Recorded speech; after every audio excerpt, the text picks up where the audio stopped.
আসসালামু আলাইকুম। আমাদের জার্নি শুরু হলো KLM airlines from Dubai to Vancouver. Transit হচ্ছে আমস্টারডাম, দেন সিয়াটল 8 আওয়ার্স। তো আমরা এখন দুবাই এয়ারপোর্টের ইমিগ্রেশন শেষ করে আমরা ট্রেনে করে যাচ্ছি আমাদের যেখানে ফাইনাল বোর্ডিং হবে সেখানে। হারুন ওখানে দাঁড়িয়েছে, আমরা এখন নেমে যাচ্ছি।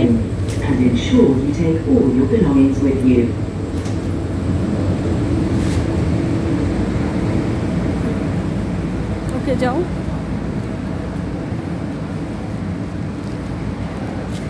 তো এই যে ট্রেনে করে আমরা আসলাম, আর এখন চলে যাব বোর্ডিংয়ে।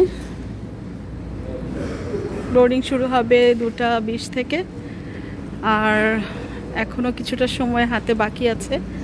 তো এই সময়টা আমরা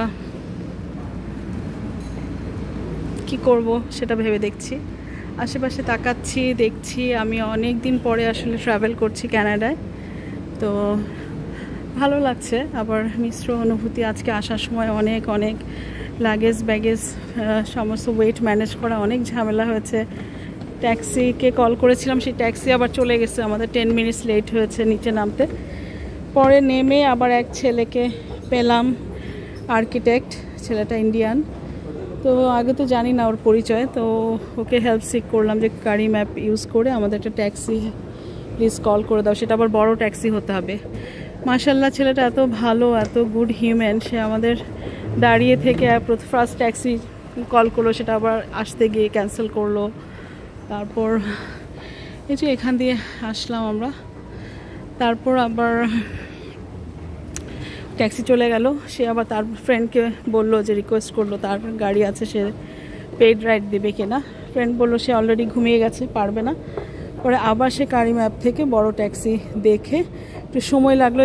এই সময়ের মধ্যে তো আমাদের ভীষণ নার্ভাস অবস্থা। হারুন তো মোটামুটি ঘেমে টেমে শেষ, মাত্র অল্প সময় বাকি ছিল, তখন 2.25 ঘন্টা।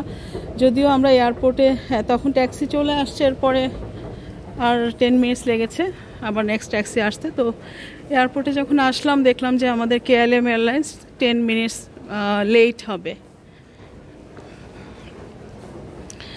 আর এই তো আমরা এখন চলে আসছি ডিউটি ফ্রি স্টলগুলোতে। এখানে আমরা লাউঞ্জ ইউজ করব না, এত অল্প সময়ের জন্য লাউঞ্জে যে বসতে চাই না। তো একটু ঘুরে ঘুরে দেখব ডিউটি ফ্রি শপগুলো, যদিও আমরা তেমন কিছুই কিনবো না। আর হচ্ছে এই তো এখন একটু রিল্যাক্স, তবে নামাজ পড়ি নাই, এখন একটু নামাজটা পড়ার চিন্তা ভাবনা করছি। ওয়াশরুমে যাব, একটু ফ্রেশ হয়ে অজু টজু করে নামাজ পড়বো ইনশাল্লাহ। এটা হচ্ছে ডিউটি ফ্রি এরিয়া, এটা হচ্ছে টার্মিনাল 1-এর। আমি সাধারণত বাংলাদেশে ট্রাভেল করি ইমিরেটস এয়ারলাইন্স, তো সেটা